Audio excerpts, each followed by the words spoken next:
Vous êtes-vous déjà demandé comment Dieu a créé l'univers et la vie sur cette planète? Nous croyons que Dieu a créé la vie sur cette planète. Nous avons de très bonnes raisons derrière cette croyance, cette foi, cette assurance. Cela va bien au-delà de la simple foi. Nous reconnaissons qu'il n'y a pas d'autre moyen que cela puisse se produire. Lorsque l'on étudie la microbiologie, l'univers et tant d'autres choses qui nous concernent, il faut avoir une foi incroyable pour croire que le hasard est à l'origine de tout cela. Mais comment Dieu a-t-il pu créer l'univers et la vie sur cette planète? 3 passages des Écritures nous donnent une réponse générale à cette question. Et je dis générale parce que j'aimerais aller un peu plus loin que la simple réponse générale aujourd'hui. Dans le psaume 148, nous débuterons la lecture au verset 1, psaume 148, verset 1. Louez l'Éternel du haut des cieux. Louez-le dans les lieux élevés. Louez-le, vous tous ses anges. Louez-le, vous tous ses armées. Louez-le, soleil et lune. Louez-le, vous toutes étoiles lumineuses. Nous avons un cantique à ce sujet. Verset 4. Louez-le, cieux des cieux, et vous, ô qui êtes au-dessus des cieux, qui loue le nom de l'Éternel, car, remarquez ce qui est dit ici au verset 5, il a commandé, et ils ont été créés. Il les a affermis pour toujours et à perpétuité. Il a donné des lois, et il ne les violera point. Louez l'Éternel du bas de la terre, monstres marins, et vous tous abîmes. Feu et grêle, neige et brouillard, vent impétueux qui exécutez ses ordres. Montagnes et toutes les collines, arbres fruitiers et tous les cèdres, animaux et tout le bétail, reptiles et oiseaux ailés. Que nous le réalisions ou non, et même si les animaux qui ne se rendent pas compte que Dieu les a créés, le psalmiste parle de la nécessité pour tout ce qui existe, que ce soit le soleil, la lune, les étoiles ou les animaux, de louer Dieu. Mais il est certain que la seule créature qui devrait louer Dieu, c'est l'homme ou l'humanité. Il est dit qu'il a ordonné, et ils ont été créés. Il a promulgué un décret qui ne disparaîtra pas. Un autre psaume, le psaume 33, les versets 6 à 9, les versets 6 à 9 du psaume 33 nous éclairent un peu et confirment vraiment ce que nous venons de lire. Le psaume 33, débutons au verset 6. Les cieux ont été faits par la parole de l'Éternel, et toute leur armée par le souffle de sa bouche. Qu'est-ce que cela signifie exactement? Nous pouvons lire les mots, nous savons ce qu'ils signifient dans un sens général, mais qu'est-ce que cela signifie exactement? Verset 7. Il amoncelle en un tas les eaux de la mer, il met dans des réservoirs les abîmes. Que toute la terre craigne l'Éternel, que tous les habitants du monde tremblent devant lui. Vous savez, je trouve intéressant de constater qu'en ces temps de la fin, juste au cours des 30 dernières années, bien que cela remonte un peu plus loin, mais depuis 30 ans, nous sommes parvenus à une compréhension tellement incroyable de l'univers et de la vie elle-même que l'homme n'a vraiment aucune excuse. Les preuves sont là, et pourtant certains s'accrochent à l'idée que nous avons évolué par hasard. Nous devrions nous tenir dans l'admiration de Dieu, et j'espère qu'à la fin de ce sermon, nous nous tiendrons encore plus dans l'admiration de Dieu. Verset 8 maintenant. Que toute la terre craigne l'Éternel, que tous les habitants du monde tremblent devant lui. Car il dit, et la chose arrive. Il ordonne, et elle existe. Il nous est facile de comprendre ces mots, mais que signifie « il dit » ? Comment l'a-t-il fait exactement? Non pas que nous ayons une réponse parfaite, mais je pense que nous pouvons en comprendre un peu plus aujourd'hui. Poursuivons dans Hébreux 11. Le chapitre de la foi, comme on l'appelle souvent, parle des héros de la Bible et de la manière dont Dieu, par la foi en eux, a vaincu toutes sortes de choses. Et au verset 1, il est dit, « Or, la foi est une ferme assurance des choses qu'on espère, une démonstration de celles qu'on ne voit pas. » Pour l'avoir possédé, les anciens ont obtenu un témoignage favorable. Verset 3, « C'est par la foi que nous reconnaissons que l'univers a été formé par la parole de Dieu, en sorte que ce qu'on voit n'a pas été fait de choses visibles. » Et quand on y pense, la science est tout à fait d'accord avec cela. Tout ce que nous voyons est fait de choses qui ne sont pas visibles. Ce pupitre semble solide, mais il n'est fait que d'espace. Lorsque nous examinons la structure atomique des choses que nous avons sur cette terre, nous constatons qu'elle est remarquable. Nous tenons pour acquis que l'évolution commence par une terre, un sol, une soupe prébiotique, comme on le décrit parfois. Pourtant, tout cela pose d'énormes problèmes. La plupart des gens n'ont pas les connaissances suffisantes pour comprendre quels sont ces problèmes. Mais comment Dieu peut-il parler et tout cela se produise? La réponse est simple, par la puissance du Saint-Esprit. Mais qu'est-ce que le Saint-Esprit? Si nous ne comprenons pas ce qu'est le Saint-Esprit et ce qu'il n'est pas, nous ne comprendrons pas. Ce n'est qu'alors que nous pourrons comprendre comment Dieu agit. Dans le sermon d'aujourd'hui, intitulé « Comment Dieu a-t-il fait ?», je vais vous montrer comment, par son Esprit Saint, Dieu accomplit son œuvre incroyable. Je vais aussi spéculer, et je le dis ainsi, parce que je vais vous donner un peu de spéculation aujourd'hui. Vous savez que je ne le fais pas très souvent, mais je pense que c'est une spéculation assez sûre. Elle ne va pas nous égarer. Mais je vais aussi spéculer sur la façon, c'est-à-dire le processus par lequel l'univers et la vie sur cette planète sont venus à l'existence lorsque Dieu a prononcé les mots. Dans notre déclaration officielle des croyances fondamentales, nous lisons « Dieu est esprit ».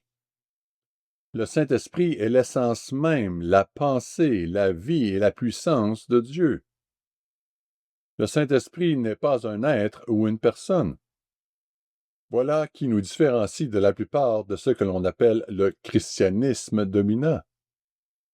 Bien sûr, le fait de respecter les jours saints par opposition aux jours païens nous sépare du christianisme dominant.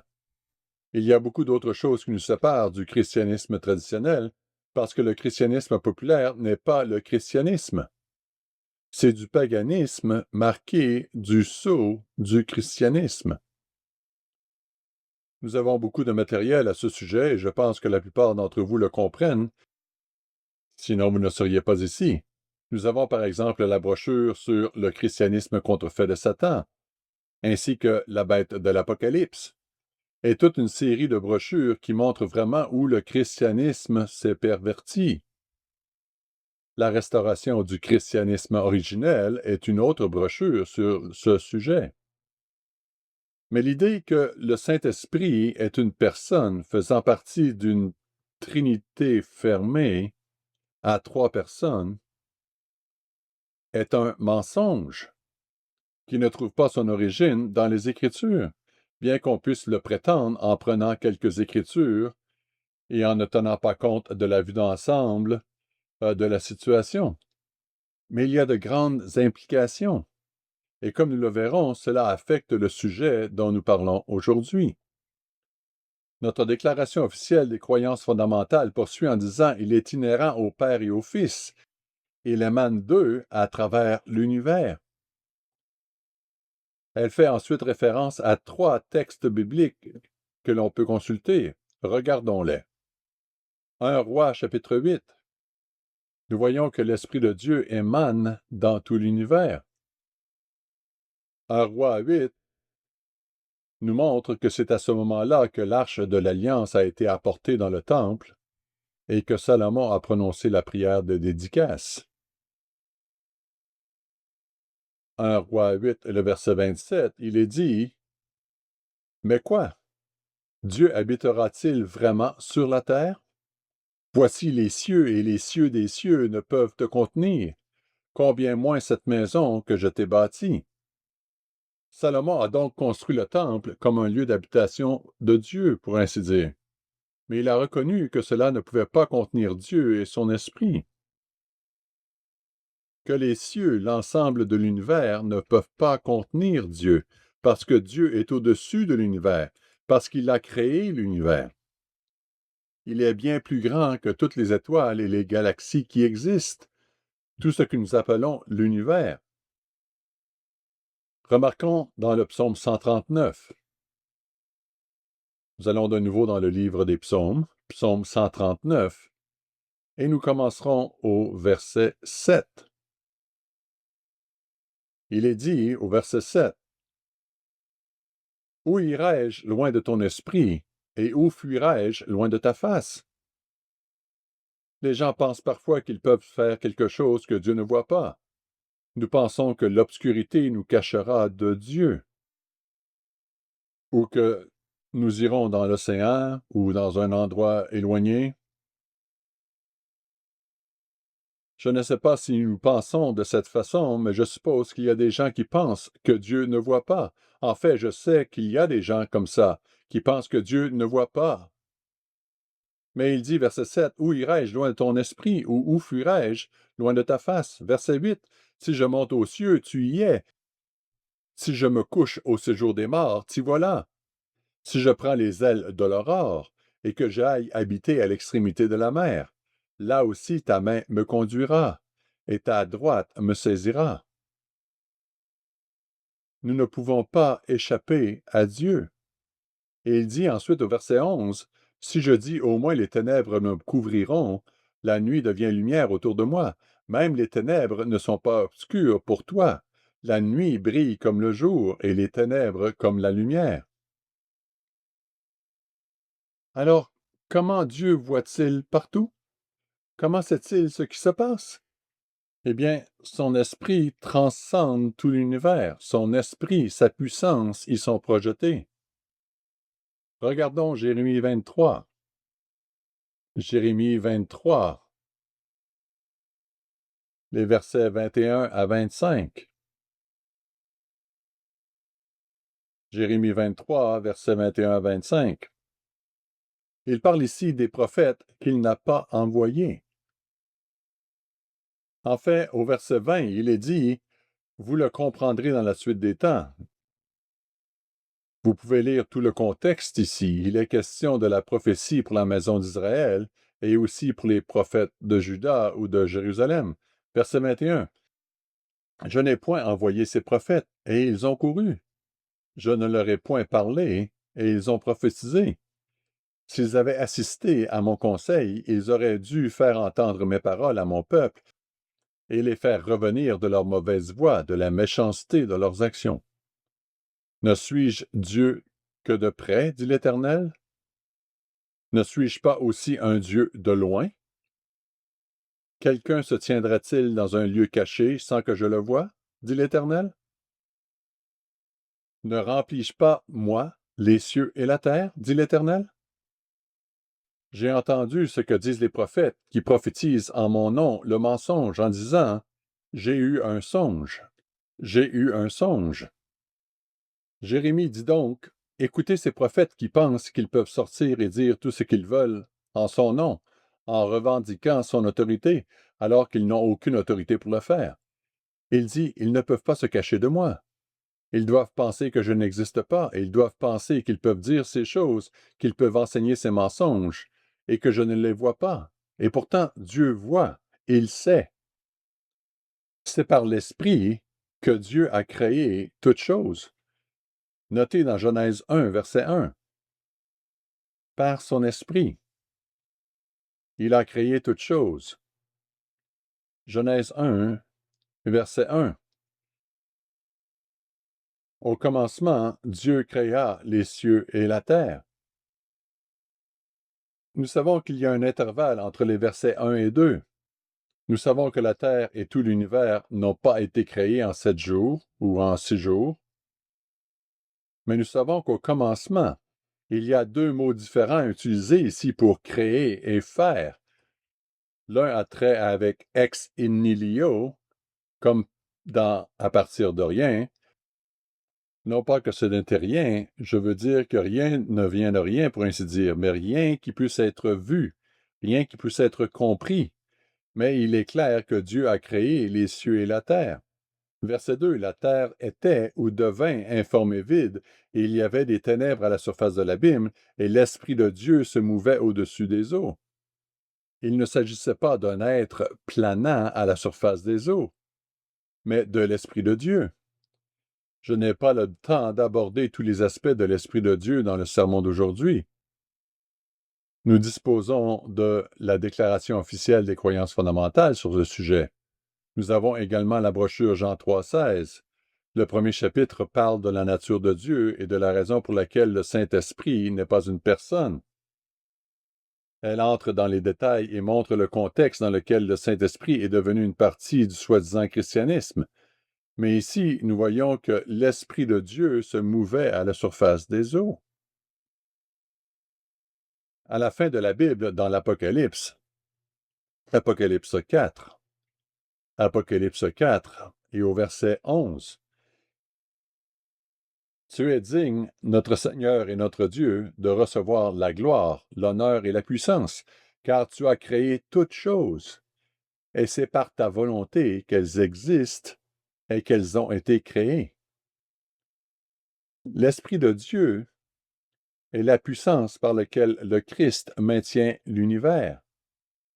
Remarquez-le dans Hébreux 1. Hébreux 1, versets 2 et 3. Je commencerai par le verset 1. Hébreux 1, verset 1. Après avoir autrefois et à plusieurs reprises et de plusieurs manières parlé à nos pères par les prophètes, Dieu, dans ces derniers temps, nous a parlé par le Fils. Il l'a établi héritier de toutes choses. Par lui, il a aussi créé l'univers. Nous lisons donc ici que le Père a créé les mondes par l'intermédiaire de son Fils. Comme nous l'avons déjà vu, c'est l'Esprit de Dieu qui fait le travail, pour ainsi dire. Ce n'était pas un être, mais la puissance de Dieu venant de Jésus-Christ et de Dieu le Père. Verset 3 d'Hébreux 1. Le Fils est le reflet de sa gloire et l'empreinte de sa personne, et il soutient toutes choses par sa parole puissante.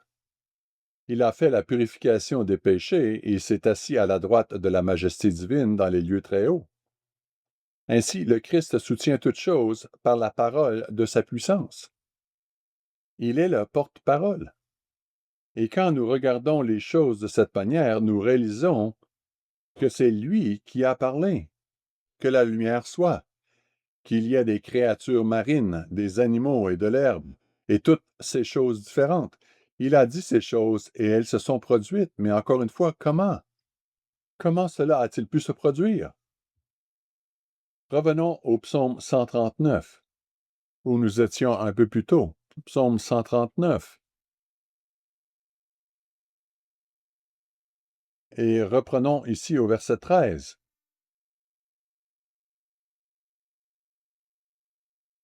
Voici un merveilleux passage de l'Écriture. C'est David qui parle ici. C'est un psaume de David. Et il dit au verset 13, « C'est toi qui as formé mes reins, qui m'as tissé dans le sein de ma mère. Je te loue de ce que je suis une créature si merveilleuse. Tes œuvres sont admirables, et mon âme le reconnaît bien. Mon corps n'était point caché devant toi lorsque j'ai été fait dans un lieu secret, tissé dans les profondeurs de la terre. » Verset 16. Quand je n'étais qu'une masse informe, tes yeux me voyaient, et sur ton livre étaient tous inscrits les jours qui m'étaient destinés, avant qu'aucun d'eux existe. Maintenant, quand nous y pensons, et je sais que nous avons quelques femmes enceintes parmi nous, je ne me souviens pas combien, une ou deux, et il y en a d'autres qui viennent d'avoir des enfants, mais à l'intérieur de l'utérus, il se passe quelque chose d'assez merveilleux. Tout commence par un spermatozoïde et un ovule. Il se divise encore et encore. Puis, certaines de ces cellules deviennent des cellules cardiaques. D'autres deviendront des cellules pulmonaires.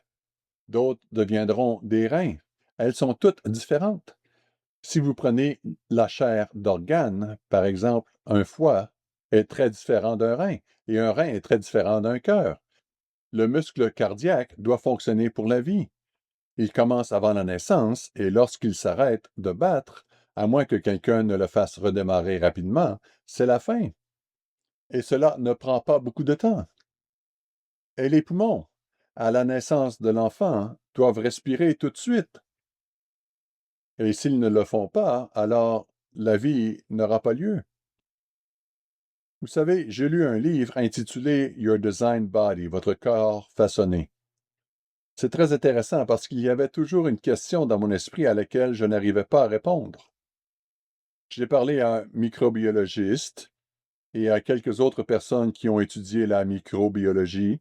En fait, certains d'entre eux ont un doctorat en microbiologie et je n'ai jamais pu obtenir de réponse. La question que je me posais toujours était la suivante. D'accord, je peux comprendre que 2 cellules rénales se transforment en 4 et que 4 se transforment en 8. Je peux comprendre cela. Mais comment ces cellules rénales savent-elles qu'elles sont assez nombreuses? Comment savent-elles que c'est la forme d'un rein? Parce qu'un rein a une certaine forme. Et à la lecture de ce livre, Votre corps façonné, permet de comprendre un peu mieux, même si la question n'est pas encore totalement élucidée. Mais au lieu d'utiliser le rein, il parle d'un os. Par exemple, votre moelle épinière. Chacune de ces vertèbres est quelque peu différente, mais chaque vertèbre doit être formée de telle manière, avec un disque entre les deux, qu'elles s'emboîtent l'une dans l'autre. L'os de la hanche est relié à quoi? À l'os de la cuisse, comme le dit le vieil adage, et tous ces os reliés les uns aux autres doivent avoir une forme précise pour s'emboîter avec le suivant. Mais comment cela se passe-t-il? 2 cellules osseuses vont à 4, 4 vont à 8, mais comment cela donne-t-il l'image globale que l'on en a? Les chercheurs commencent à se rendre compte que ce que l'on considérait à l'origine comme de l'ADN poubelle a rapport avec de nombreux éléments qui finissent par apporter une réponse à cette question. Mais ils ont également découvert que les cellules communiquent entre elles. N'est-ce pas étonnant? En fait, il est vraiment remarquable qu'à l'intérieur de la cellule, il y a une énorme communication. Permettez-moi de vous donner un exemple. Nous savons que l'ADN est le code écrit de tout ce qui se passe dans la cellule. Je vais vous lire ici un extrait pour vous montrer à quel point la cellule est incroyablement complexe. Mais une protéine arrive et arrache un morceau d'ADN, pour ainsi dire, et le transforme en ARN.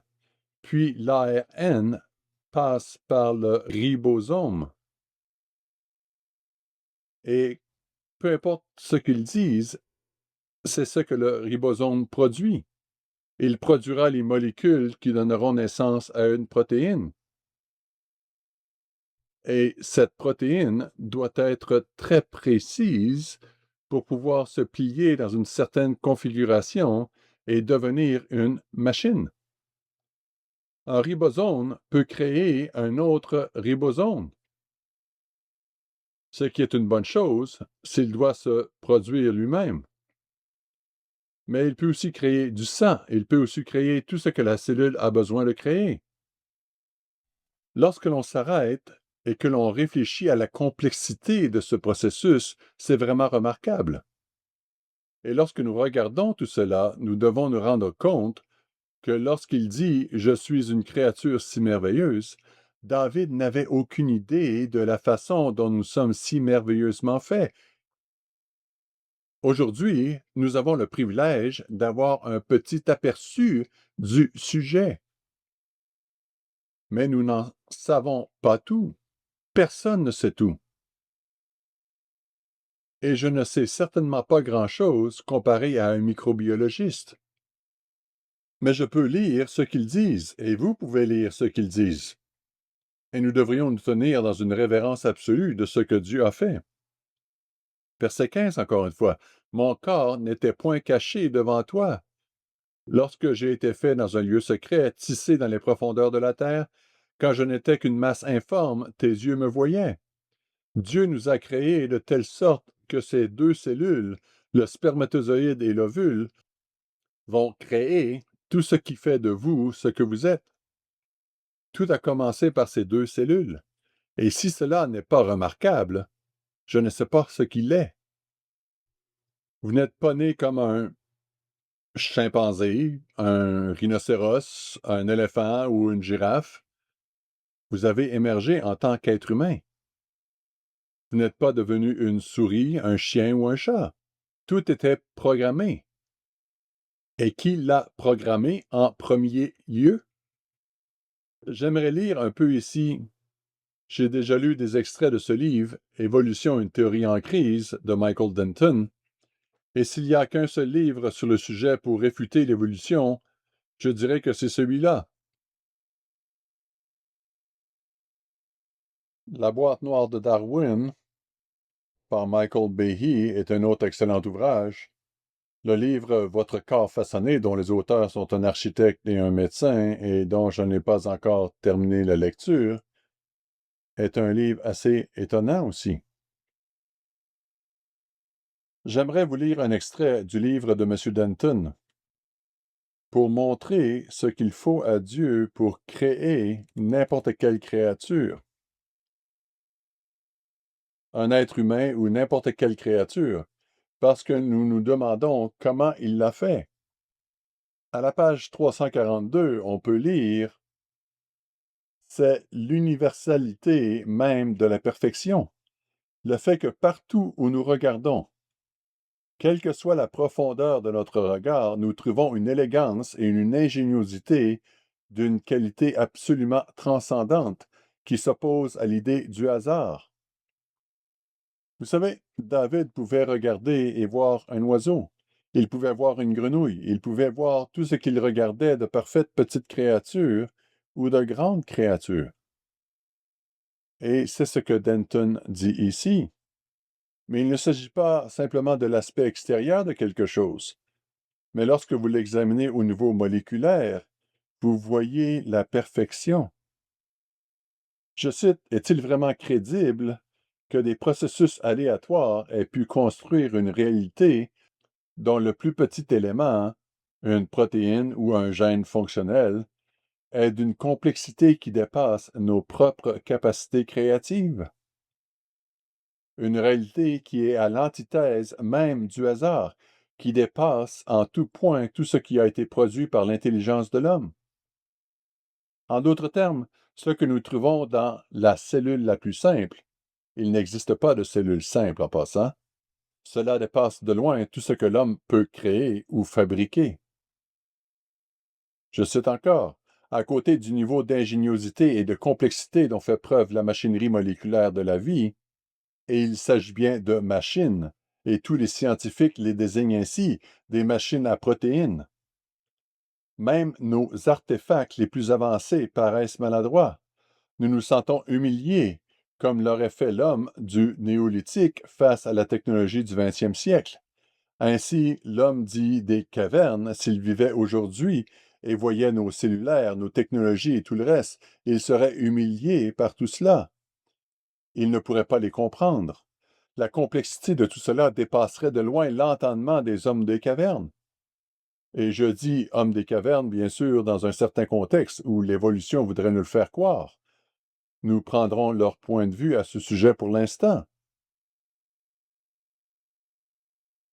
Ensuite, Denton dit à la page 264, je cite, « La complexité du type de cellule la plus simple connue est si grande qu'il est impossible d'accepter qu'un tel objet ait pu être assemblé soudainement par une sorte d'événement bizarre et largement improbable.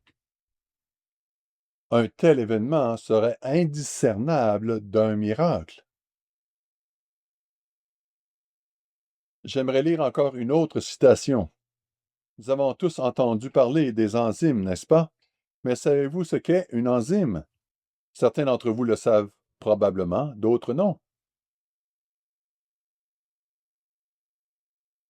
Danton dit: le génie de la conception biologique se manifeste également dans la capacité de la cellule à synthétiser des composés organiques, c'est-à-dire à prendre des composés organiques et à les transformer en quelque chose de viable ou profitable, pour en faire une machine, par exemple. Je cite: les êtres vivants sont capables de synthétiser exactement les mêmes types de composés organiques que ceux synthétisés par les chimistes organiciens. En d'autres termes, vous pouvez aller dans un laboratoire de chimie et ils peuvent mélanger divers produits chimiques ensemble. Vous pouvez en faire des plastiques, par exemple. Vous pouvez faire toutes sortes de choses à partir de ces éléments. Il ajoute: chacune des opérations chimiques nécessaires à la construction d'un composé particulier est effectuée par une machine moléculaire spécifique appelée enzyme. Ainsi, dans notre vie, les enzymes, et nous avons tous entendu parler des enzymes, sont une machine moléculaire qui accélère le processus. Je cite: chaque enzyme est une grande molécule protéique unique composée de plusieurs milliers d'atomes liés entre eux pour former une configuration spatiale particulière ou une forme qui confère à la molécule la capacité d'effectuer une opération chimique unique. Ainsi, en fonction de sa forme, l'enzyme est capable d'effectuer une certaine opération, telle une cuillère, ou pour remuer le processus, ou encore un bécher, c'est-à-dire quelque chose qui contribue au processus chimique. Il poursuit: lorsqu'un certain nombre d'enzymes sont nécessaires à l'assemblage d'un composé particulier, elles sont disposées à proximité les unes des autres. En d'autres termes, certains processus ont besoin de plusieurs enzymes pour donner naissance à cette protéine qu'ils essaient de créer ou au composé dont ils ont besoin. Ainsi, après chaque étape de l'opération, le composé partiellement achevé peut être transmis à l'enzyme suivante qui effectue l'opération chimique suivante, et ainsi de suite, jusqu'à ce que le composé soit finalement assemblé. Il s'agit donc d'une chaîne d'assemblage, chaque étape dans l'ordre approprié. Cela se produit par hasard?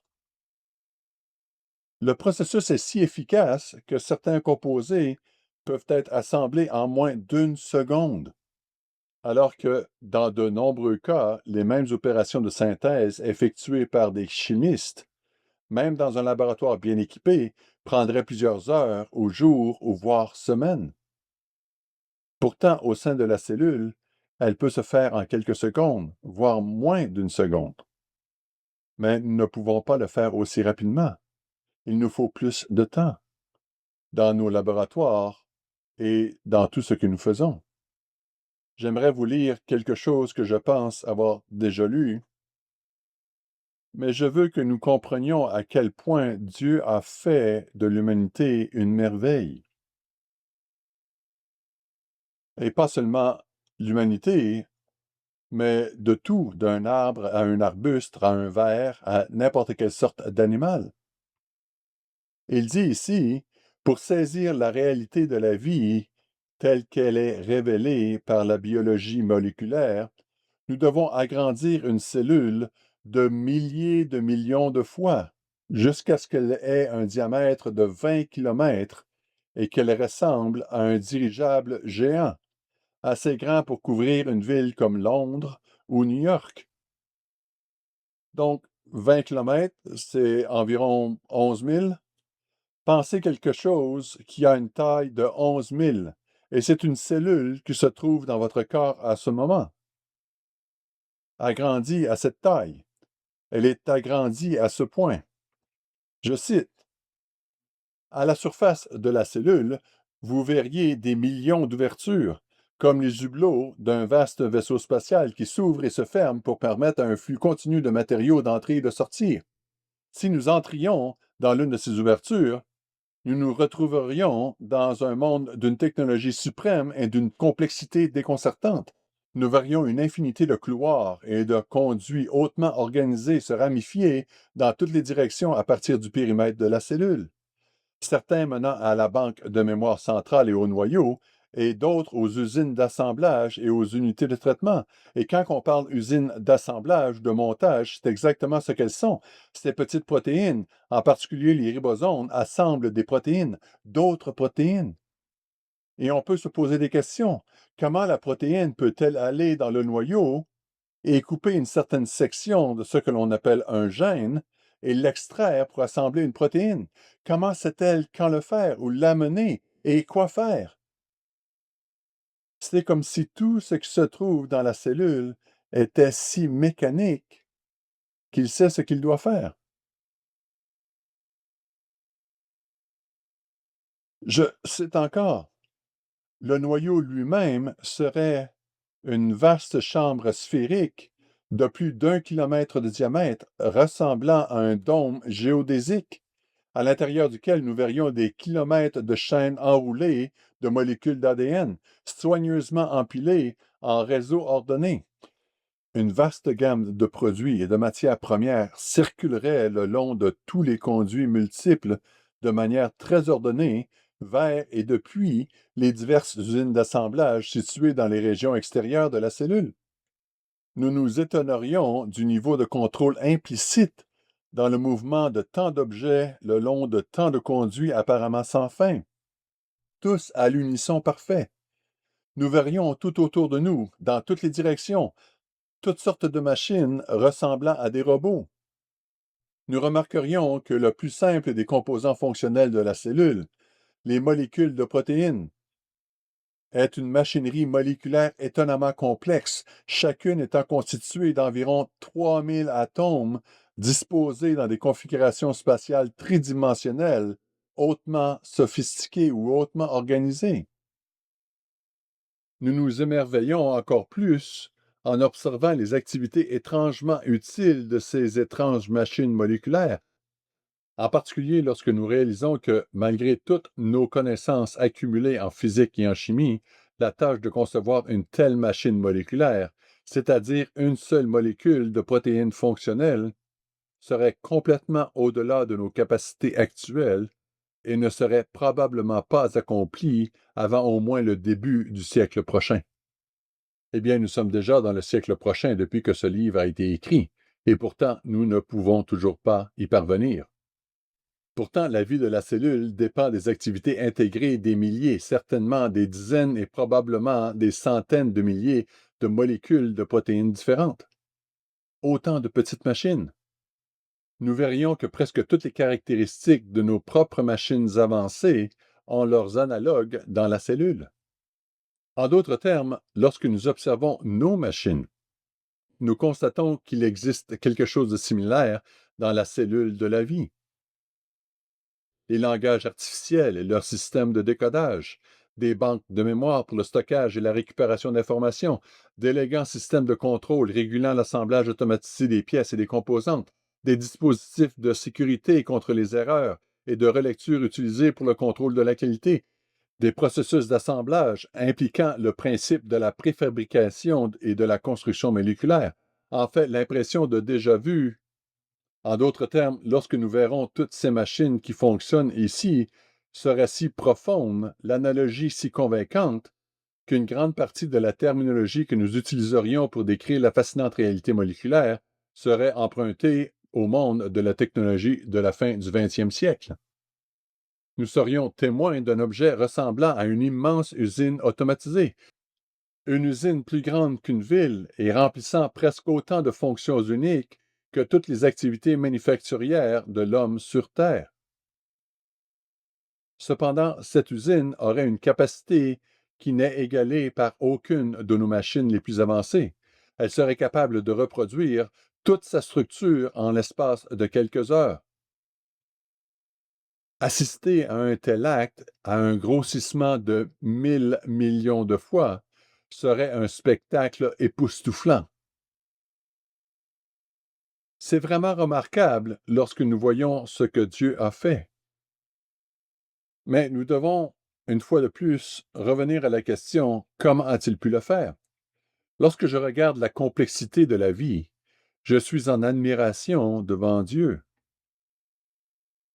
Je, Je veux dire, comment Dieu a-t-il pu faire cela? Cela vous semble-t-il hérétique? Il y a une réponse. Je crois qu'il l'a fait, absolument. Je n'ai aucun doute à ce sujet. Mais est-ce mal de nous demander comment pouvait-il le faire? Parce que, voyez-vous, la plupart du temps, nous pensons à la création de diverses créatures. Nous voyons des images et parfois c'est préjudiciable. Mais vous voyez Adam allongé sur le sol. Il a été formé avec de l'argile. Comme si Dieu avait pris de l'argile et il l'avait créé avec la poussière de la terre, et c'est ce qu'il a fait. Mais c'était beaucoup plus technique que ce à quoi nous pensons. En d'autres termes, vous avez cette argile et vous modelez un être humain, puis vous insufflez dans sa bouche le souffle de vie et soudain il prend vie. Mais quand on y pense, Dieu n'a-t-il pas dû créer chaque cellule d'Adam? N'a-t-il pas dû le faire pour chaque créature? N'a-t-il pas dû créer les enzymes? N'a-t-il pas dû créer les mitochondries? N'a-t-il pas dû créer l'ADN? Il a dû créer toutes ces choses. Et quand on s'arrête et qu'on y pense de cette façon, c'est ahurissant. Comment Dieu a-t-il pu faire une telle chose? Dans 1 Corinthiens 2, 1 Corinthiens 2, il est question de deux esprits, l'esprit dans l'homme et l'esprit de Dieu. Il s'agit d'un passage célèbre au sein de l'Église de Dieu. Je ne pense pas jamais l'avoir entendu en dehors de l'Église de Dieu. Lorsque je fréquentais l'Association protestante des jeunes ou une Église protestante, je n'ai jamais rien entendu de ce sujet. Mais c'est intéressant ici, et il dit dans 1 Corinthiens 2, débutons au verset 6, « Cependant, c'est une sagesse que nous prêchons parmi les parfaits, sagesse qui n'est pas de ce siècle, ni des chefs de ce siècle, qui vont être réduits à l'impuissance. Nous prêchons la sagesse de Dieu, mystérieuse et cachée, que Dieu, avant les siècles, avait destinée pour notre gloire. Sagesse qu'aucun des chefs de ce siècle n'a connue, car s'il l'avait connue, il n'aurait pas crucifié le Seigneur de gloire. Verset 9. Mais, comme il est écrit, ce sont des choses que l'œil n'a point vues, que l'oreille n'a point entendues, et qui ne sont point montées au cœur de l'homme, des choses que Dieu a préparées pour ceux qui l'aiment. En d'autres termes, l'esprit charnel d'une personne ordinaire dans ce monde. Et pas ici, espérons-le, mais bien sûr, nous avons tous été à cet endroit à un moment donné. Que l'œil n'a pas vu, que l'oreille n'a point entendu, et qui ne sont point montées au cœur de l'homme, des choses que Dieu a préparées pour ceux qui l'aiment. Nous pouvons spéculer sur ces choses, mais qu'en savons-nous vraiment? Le verset 10 dit cependant, Dieu nous les a révélées par l'Esprit de Dieu qui agit dans notre esprit. Dieu nous a révélé certaines choses. C'est pourquoi nous comprenons le sabbat et votre voisin ne le comprend pas. Nous comprenons les choses parce que Dieu a tourné une vis dans notre tête, pour ainsi dire. Il nous a donné son esprit. Il a commencé à travailler avec nous par la puissance de son esprit pour ouvrir l'esprit qui était autrement fermé et hostile à Dieu et aux lois de Dieu. Ce n'était pas parce que nous étions plus intelligents. Il y a beaucoup de gens intelligents, beaucoup plus intelligents que chacun d'entre nous. Mais c'est parce que Dieu a fait quelque chose, il a changé quelque chose. Verset 10, Dieu nous les a révélés par l'Esprit, car l'Esprit sonde tout, même les profondeurs de Dieu. Et il poursuit avec cette déclaration, verset 11, qui donc parmi les hommes connaît les choses de l'homme, si ce n'est l'Esprit de l'homme qui est en lui? Il ne s'agit pas du Saint-Esprit de Dieu ici, il s'agit d'un esprit dans l'homme. De même, personne ne connaît les choses de Dieu si ce n'est l'Esprit de Dieu. Il fait donc cette comparaison. Essentiellement, ce que Paul fait ici, c'est une analogie. Il dit que, tout comme l'Esprit donne du pouvoir au cerveau de l'homme, l'Esprit de Dieu doit également nous donner du pouvoir. Et nous verrons comment il doit se combiner avec l'Esprit de l'homme. M. Herbert Armstrong a lu ce verset et il savait que nous n'avons pas une âme immortelle. Même le New Bible Commentary Revised, entre autres, souligne que la Bible n'indique pas que l'homme est immortel. Dieu ne l'a pas créé ainsi. L'homme est mortel. Il va mourir, à moins que Dieu ne change cela, et nous restons morts. Il y a une résurrection, mais il n'y a pas cette âme dont le monde parle, qu'on nous a enseigné quand nous étions enfants, qui part au ciel, et le corps meurt, et puis d'une manière ou d'une autre, elle se reconstitue. Il est intéressant de voir comment la plupart des gens vont au paradis.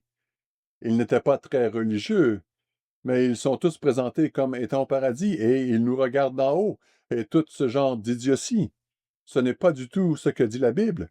Et pourtant, M. Armstrong disait que l'apôtre Paul faisait cette analogie entre l'esprit dans l'homme et l'esprit de Dieu, et comment l'esprit dans l'homme permet à l'esprit de l'homme de comprendre des choses que notre chien ne peut pas comprendre. Je veux dire que les animaux sont assez incroyables. Mais lequel d'entre eux a envoyé quelqu'un sur la Lune et l'a ramené sain et sauf? Lequel d'entre eux a construit un ordinateur? Lequel d'entre eux a fait des dizaines, des milliers et des milliers de choses incroyables que l'homme fait et que les animaux ne peuvent tout simplement pas faire? Je sais qu'ils ont eu des chiens qu'ils peuvent dresser, vous savez, 2 plus 2, wouf, wouf, wouf, wouf. Vous savez, ils peuvent les dresser de cette façon. Comprennent-ils ce qu'ils font? Ils savent simplement qu'après avoir fait cela, ils recevront une friandise, un demi-biscuit ou quelque chose comme cela. Ils ne comprennent pas ce qu'ils font. Je sais que certaines personnes pensent que leurs animaux sont très intelligents. Ils le sont d'une certaine manière. Mais ils ne sont pas au même niveau. Pourtant, certains animaux ont des cerveaux plus gros que celui de l'homme. Mais il n'y a aucune comparaison possible. Les scientifiques essaient toujours d'élucider cette question. Comment se fait-il que l'homme puisse faire des choses que les animaux ne peuvent pas faire? Ils étudient le cerveau et trouvent toutes sortes d'explications. Eh bien, Dieu nous dit ici au verset 11, qui donc parmi les hommes connaît les choses de l'homme si ce n'est l'esprit de l'homme qui est en lui? Dieu a implanté en l'homme un esprit qui donne du pouvoir au cerveau. M. Armstrong en a parlé selon la technologie disponible à l'époque. Il disait que c'était comme un magnétophone ou un lecteur de cassette et ensuite la disquette. J'ai un peu transposé cela aux ordinateurs. Nous avons un ordinateur, vous avez le matériel. Tout le monde le comprend. C'est l'ordinateur lui-même. Mais il ne vaut rien à part une encre de bateau s'il n'est pas équipé d'un logiciel qui lui permet de penser, entre guillemets. Il ne pense pas vraiment, mais le logiciel lui permet de travailler. Toutes ces analogies sont imparfaites. M. Armstrong a utilisé une bande et un lecteur de bande. Nous pourrions parler d'un ordinateur et d'un logiciel. Vous devez avoir les deux. Le logiciel est inutile sans l'ordinateur, tout comme l'esprit de l'homme sans le cerveau ne fait rien. Mais l'esprit de l'homme a un effet d'autonomisation. Le cerveau sans l'esprit dans l'homme est à peu près comme un animal. Il n'a pas la capacité que nous pourrions avoir autrement. C'est la même chose. Sans l'Esprit de Dieu, rien de tout cela n'a de sens. Avec l'Esprit de Dieu, les choses de Dieu commencent à avoir un sens. Il nous dit au verset 12, Or nous n'avons pas reçu l'Esprit du monde, mais l'Esprit qui vient de Dieu, afin que nous connaissions les choses que Dieu nous a données par sa grâce. Dieu nous a donc donné cet Esprit Saint, qui s'unit à l'Esprit dans l'homme et nous donne la compréhension et la connaissance spirituelle. Allons plus loin maintenant.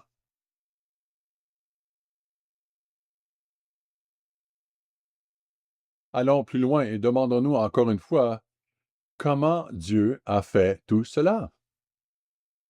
Dans son livre The Body, le corps, Bill Bryson, un évolutionniste, écrit ceci, et je cite, Vous pourriez réunir les personnes les plus intelligentes qui vivent actuellement ou qui ont jamais vécu et les doter de la somme totale des connaissances humaines, ils ne pourraient pas fabriquer une seule cellule vivante. Sans parler d'une copie complète de Benedict Cumberbatch, qui est un acteur britannique. Voilà qui est profond. Nous pourrions réunir toutes les personnes les plus intelligentes et toute la somme des connaissances humaines, et nous ne pourrions toujours pas fabriquer une seule cellule et lui donner la vie. Quand on y pense, c'est une déclaration assez audacieuse. Et c'est ce que j'ai lu ici aussi, avec autant de mots, que tout cela dépasse ce que l'homme peut faire. Aujourd'hui, nous disposons d'une technologie qui peut peut-être expliquer un peu de tout cela. Et c'est là que nous allons entrer dans un peu de spéculation. Mais j'ai mis en évidence certaines de ces autres choses qui montrent que M. Armstrong essayait de comprendre l'esprit dans l'homme et le Saint-Esprit et comment ils travaillent ensemble.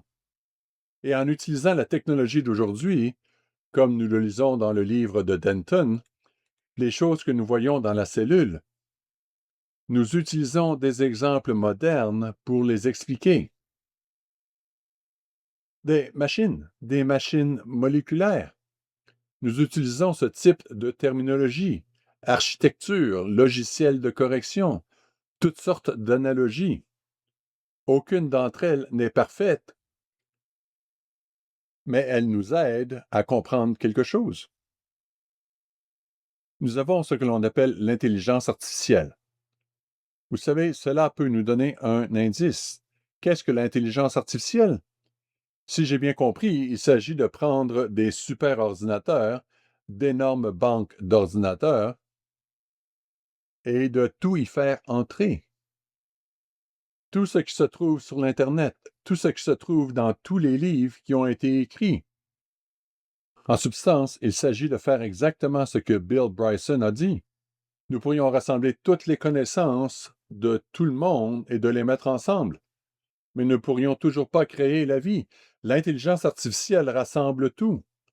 Et les personnes qui créent tout cela ne savent même pas exactement comment cela fonctionne. C'est pourquoi il arrive que l'intelligence artificielle s'égare.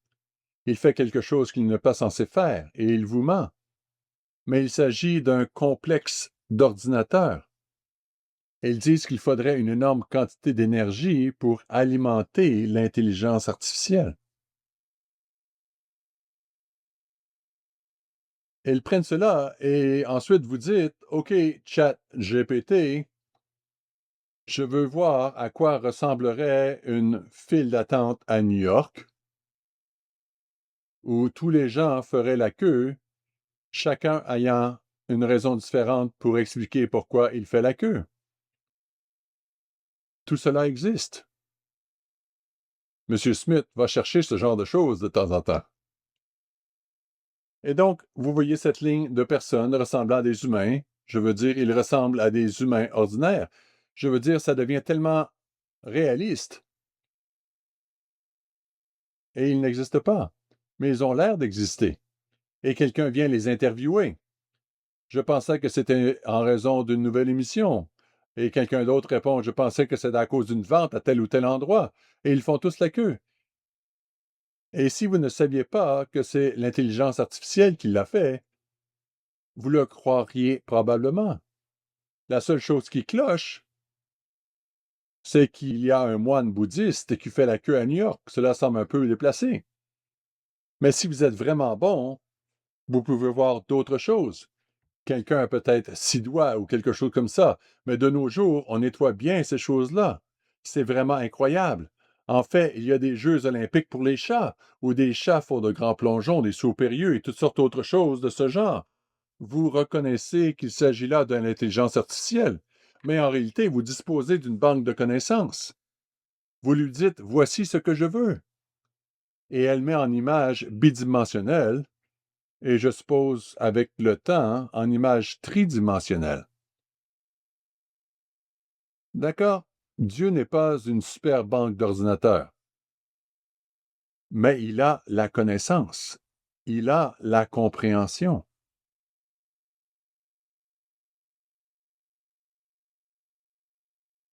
J'aimerais dire un cerveau, je ne sais pas si c'est le bon mot. Dieu a de l'intelligence. Donc, lorsqu'il allait créer Adam, il a dû réfléchir à tout cela à un moment donné. Il a dû penser à tous les détails, parce qu'il ne pouvait pas simplement faire une figure d'argile et respirer dedans et soudainement, elle prend vie. Il aurait fallu qu'il y ait un poumon, un cœur, tout ce qu'il faut pour fonctionner d'un claquement de doigts. Parce que si une partie fonctionne et l'autre pas, cela ne marchera pas. On ne peut pas tout assembler et laisser reposer, car cela va se détériorer. Il a fallu l'assembler d'un seul coup et le faire exister en même temps. Ainsi, nous parlons aujourd'hui d'intelligence artificielle et nous regardons ce qu'elle peut faire, comment vous pouvez lui donner des instructions, et tout cela se met en place soudainement sur votre écran d'ordinateur très rapidement. Pourtant, Dieu n'a pas besoin d'un tas d'ordinateurs. Il a tout prévu lui-même. Cela montre à quel point Dieu est absolument incroyablement grand. Parce que pour que l'homme existe, pour que tout être vivant existe, il fallait que chacun d'eux se mette en place, au moins chaque animal, et il fallait que cela se mette en place maintenant.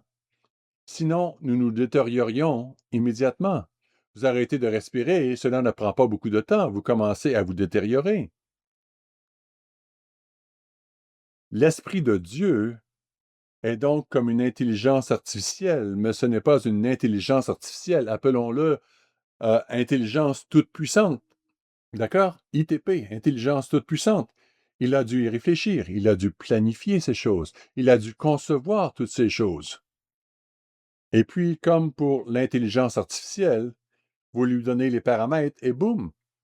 Et par la puissance de son esprit, cela s'est réalisé. Il l'a dit et cela s'est produit. Je me rends compte que cela ne nous donne pas une compréhension complète. Mais n'est-ce pas intéressant quand on y pense? Parce que nous ne pouvons pas simplement dire, eh bien, il a pris de l'argile et il a fait un homme, comme le dit la vieille chanson, ou une femme. Et cela s'est simplement produit. C'est beaucoup plus détaillé que cela.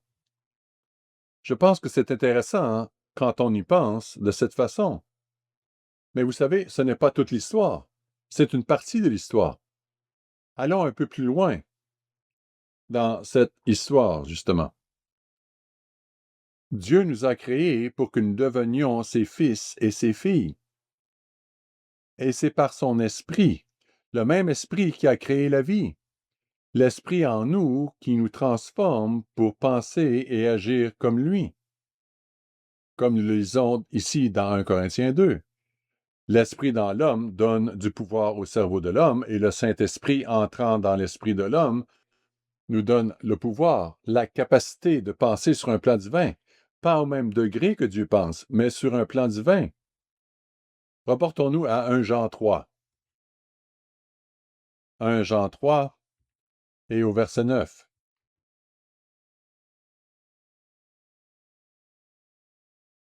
Nous sommes familiers avec cela, mais ce qui est caché ici, c'est le mot original qui est utilisé.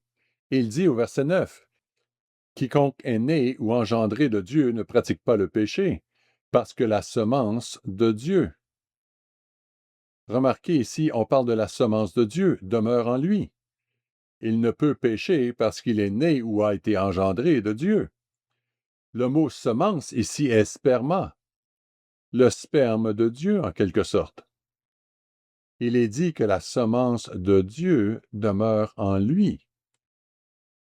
Dieu doit nous donner sa semence, de son esprit, de quelque chose qui est là, une essence spirituelle qui nous change et nous transforme. Reportons-nous à Romains chapitre 8. Nous avons ici un peu plus d'informations sur ce sujet. Nous débuterons au verset 14, où il est question de la manière dont nous devons devenir les fils de Dieu. Romains 8, verset 14. Car tous ceux qui sont conduits par l'Esprit de Dieu sont fils de Dieu. Pas encore né, mais comme une mère pense à cet enfant, c'est son fils, c'est sa fille. Il en va de même pour le Père. Il n'est pas encore né, mais il est engendré, il grandit, il se développe, tout comme nous devons nous développer ou développer le caractère divin au cours de cette vie. Verset 15. Et vous n'avez point reçu un esprit de servitude pour être encore dans la crainte, mais vous avez reçu un esprit d'adoption ou de filiation, par lequel nous crions Abba, Père, Papa, Père. Remarquez le verset 16. L'Esprit lui-même, c'est-à-dire l'Esprit de Dieu, rend témoignage à notre esprit, c'est-à-dire l'Esprit dans l'homme, que nous sommes enfants de Dieu. En d'autres termes, lorsque l'Esprit de Dieu est implanté dans notre esprit avec l'Esprit humain, c'est comme le début d'un nouvel enfant. Verset 17. Or, si nous sommes enfants, nous sommes aussi héritiers, héritiers de Dieu et co-héritiers de Christ, si toutefois nous souffrons avec lui afin d'être glorifiés avec lui. Puis Paul fait cette déclaration au verset 18. J'estime que les souffrances du temps présent ne sauraient être comparées à la gloire à venir qui sera révélée pour nous. Aussi la création attend-elle avec un ardent désir la révélation des fils de Dieu. Nous devons devenir des fils de Dieu. Et dans 2 Corinthiens chapitre 6, verset 18, il nous est dit, verset 18, vous serez pour moi des fils et des filles. Dieu ne crée pas seulement un univers physique, comme nous le voyons, ou une planète physique avec des créatures physiques, mais il crée ultimement une famille spirituelle.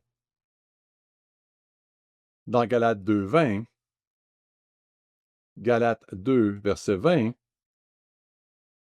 le passage favori de M. Meredith, qui citait toujours l'ancienne traduction de la King James, mais qui dit, verset 20, « J'ai été crucifié avec Christ, et si je vis, ce n'est plus moi qui vis, c'est Christ qui vit en moi.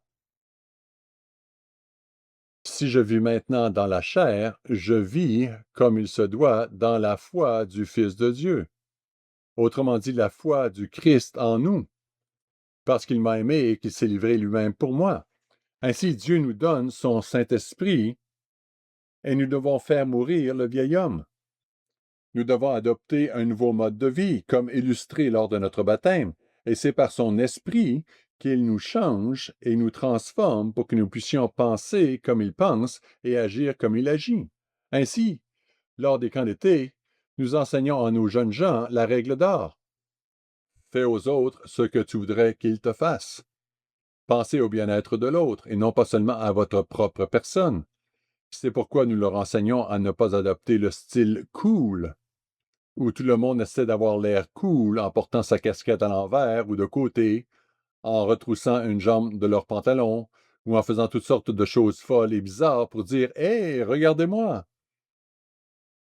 Et nous disons « Non, soyez comme tout le monde à cet égard, mais soyez différents en montrant de l'attention aux autres. Vous souciez des autres. Quand tout le monde se préoccupe des autres, tout le monde s'amuse. » C'est pourquoi les danses peuvent être agréables, parce que les garçons dansent avec toutes les filles. C'est du moins l'idéal, et je pense qu'ils y parviennent assez bien. Ils pensent à l'autre personne et pas seulement à ce que je veux.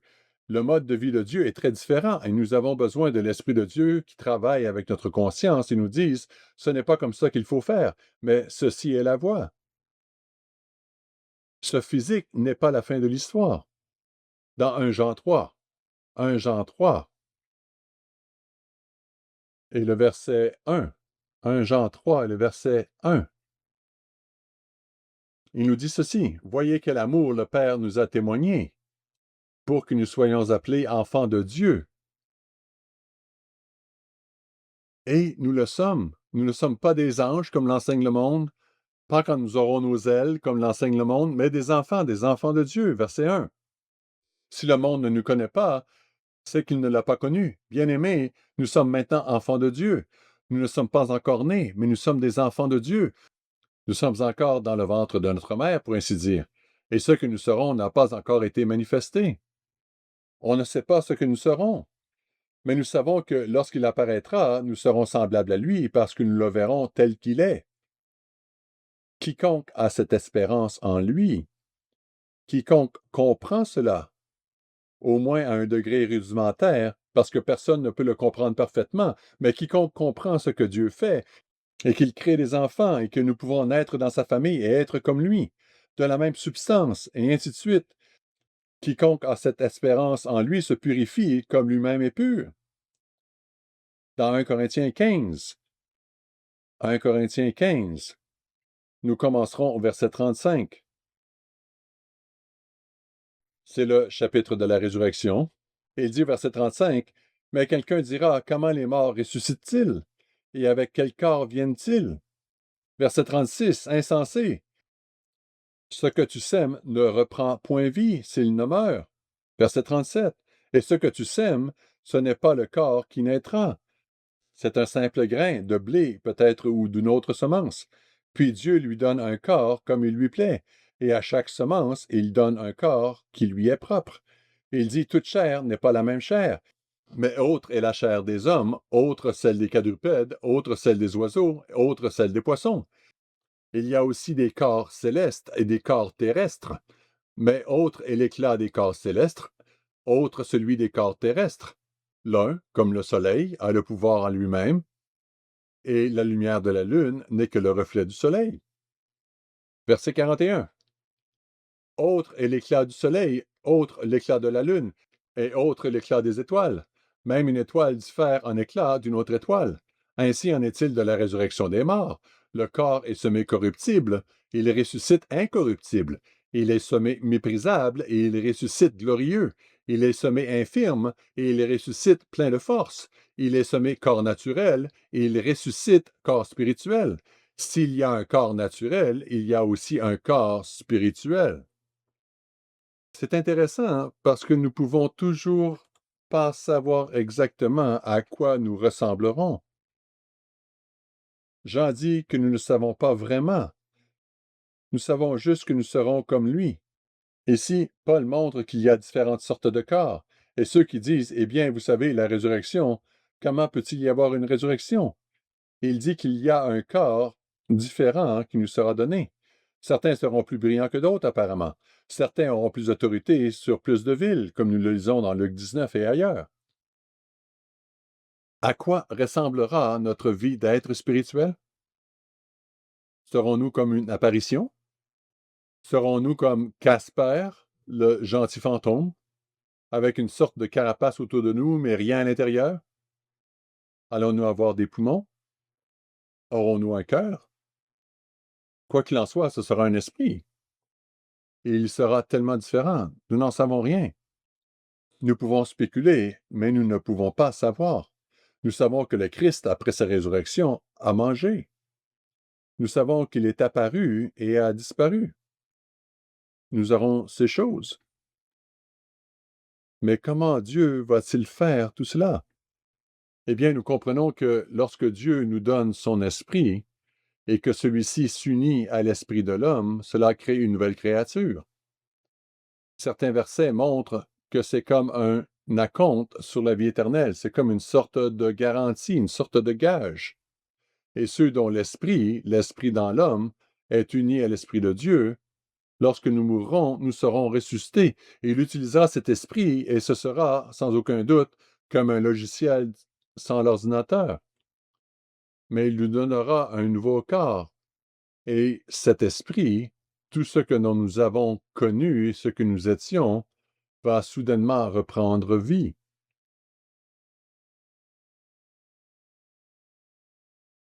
Ce sont des choses intéressantes à considérer et à penser. Mais il y a tant de choses que nous ne savons pas.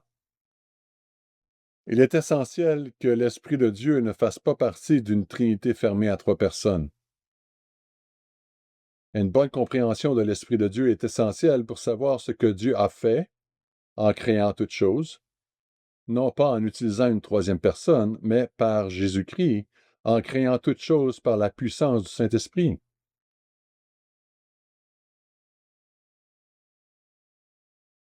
Non seulement ce qu'il a fait, mais ce qu'il fait actuellement, en ce moment même, en nous donnant son esprit, en s'unissant à l'esprit dans l'homme. L'Esprit de Dieu est littéralement la puissance qui projette l'insondable Esprit de Dieu pour accomplir sa volonté. Il est ce super ordinateur bien au-delà de l'intelligence artificielle, mais une intelligence toute puissante. Nous le voyons dans la création elle-même. Nous voyons l'Esprit de Dieu à l'œuvre dans la création elle-même. Nous voyons cet esprit incroyable. Il a pu prendre toutes les informations qu'il avait planifiées et prononcer la parole, et les éléments de ce monde se sont alignés. Et nous le voyons dans la façon dont il crée dans les hommes et les femmes repentants une grande famille éternelle. Soyons reconnaissants envers le Dieu de la création.